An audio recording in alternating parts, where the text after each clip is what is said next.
আবারও টানা ধর্ণা কর্মসূচিতে তৃণমূল মহিলা কংগ্রেস। কলকাতার পর এবার উত্তরবঙ্গে ধর্ণা কর্মসূচি তৃণমূলের। 22 ও 23শে মে ধর্ণা কর্মসূচি শিলিগুড়িতে। টানা 32 ঘন্টা ধর্ণা কর্মসূচি মহিলা তৃণমূলের। কেন্দ্রীয় বঞ্চনার প্রতিবাদে মহিলা তৃণমূলের কর্মসূচি 100 দিনের কাজ ও আবাস যোজনার কাজের বকেয়া দাবি আরো জোরদার করতে ফের পথে নামছে মহিলা তৃণমূল। 100 দিনের কাজ করেন মহিলারা, তাই বকেয়া চেয়ে পথে মহিলা তৃণমূল। কর্মসূচিতে থাকবেন উত্তরবঙ্গের তৃণমূলের মহিলা নেত্রীরা। আমরা জেলা থেকে অনেক মহিলাকে নিয়ে আসতে বলিনি, জেলার সভানেত্রীরা থাকবে, কিছু রিপ্রেজেন্টেশন থাকবে, আর আমাদের স্টেট অফিস বেয়ারাররাও কিন্তু বিভিন্ন উত্তরবঙ্গের জেলায় আছে, তারা থাকবে।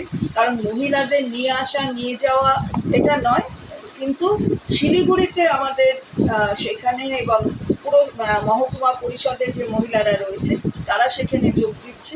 এছাড়াও শিলিগুড়ির মিউনিসিপ্যালিটির ভেতরে অ্যাডেড এরিয়া আছে, সেইখানকার মেয়েগুলো তারা জলপাইগুড়ি জেলার মানে প্রশাসনিকভাবে জলপাইগুড়ি জেলার মধ্যে পড়ে, কিন্তু তারাও কিছুটা যোগ দেবে। এটা তো ধর্ণা, খেপে খেপে সব মেয়েরা আসবে এবং সেখানে আমাদের সবচেয়ে বড় হচ্ছে আদিবাসী শ্রেণীর মহিলারা থাকবে, রাজবংশী মহিলারা থাকবে, আমাদের ওখানে নেপালি মহিলারা থাকবে, মানে সর্বশ্রেণীর মহিলারা থাকবে এবং এই প্রতিবাদে সামিল হবে। এটা হচ্ছে সবচেয়ে বড় কথা।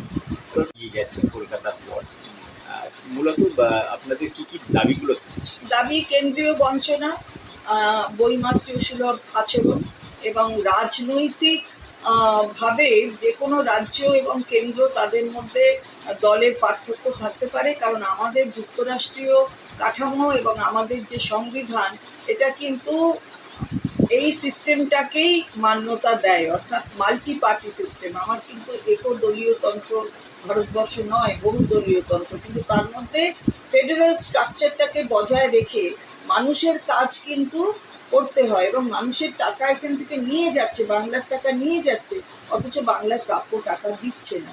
এটা কিন্তু কোনো মতেই মানা যায় না।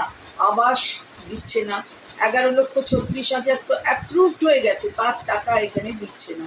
অথচ দেখা যাচ্ছে যে আমরা কিন্তু কেন্দ্রীয় যে প্রকল্প, যেখানে আমাদের ভূমিকা থাকে, অংশ আমাদেরও দিতে হয়, কোনো কেন্দ্রীয় প্রকল্প নেই যেটা 100% কেন্দ্র দেয়।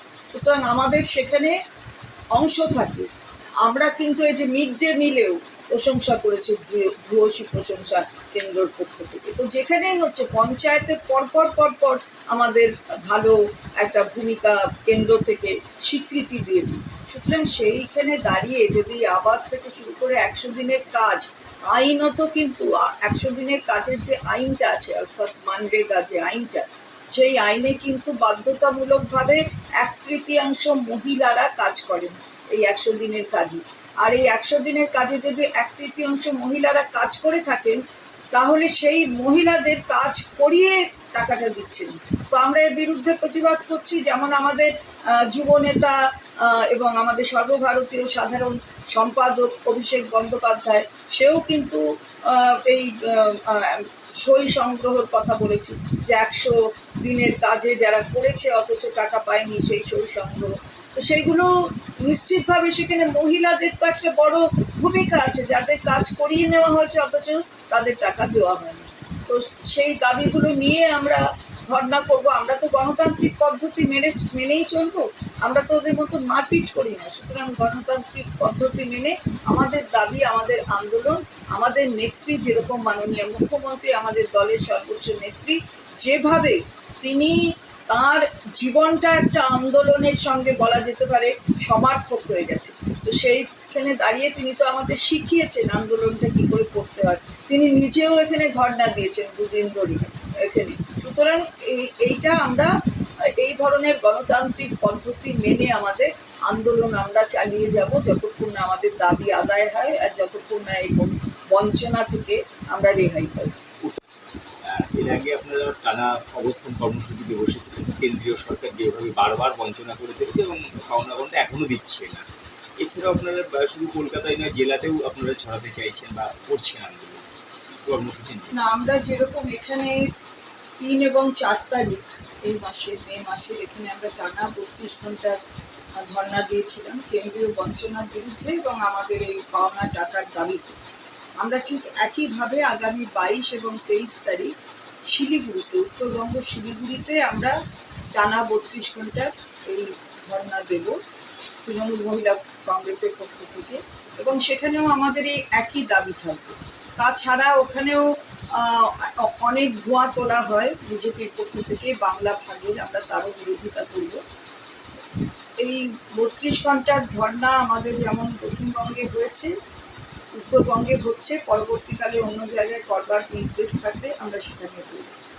আর তাছাড়াও আমাদের তৃণমূল মহিলা কংগ্রেস সার্বিকভাবে 15ই মে থেকে 15ই জুন অবধি আরও কিছু কর্মসূচি নিয়েছে। যেমন শহরাঞ্চলে প্রত্যেকটি শহরে, অর্থাৎ আমাদের এখানে 130টির ওপর শহর আছে সারা বাংলায়, প্রত্যেকটি শহরে একটা করে রক্তদান মেয়েরা করছে। 50টা মেয়ে অন্তত তারা রক্তদাতা হিসেবে রক্তদান করবে।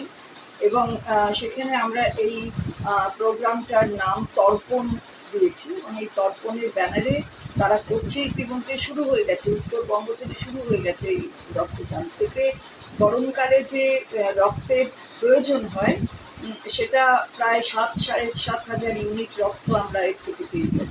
আর তাছাড়া আমাদের গ্রাম অঞ্চলগুলোতে, রুরাল এরিয়াগুলোতে প্রত্যেকটা জেলায় বুথ কমিটির মিটিং, মানে বুথের মেয়েদের সঙ্গে এবং এলাকার যারা সাধারণ মহিলারা তাদের সাথে আলাপ আলোচনা করবার এটা একটা বৈঠকি সভা মতন আমরা এটারও নির্দেশ দিয়েছি। সেই মতন সর্বত্র এটাও আরম্ভ হয়ে গেছে, যেমন দক্ষিণবঙ্গে হয়েছে তেমনি উত্তরবঙ্গেও হয়েছে।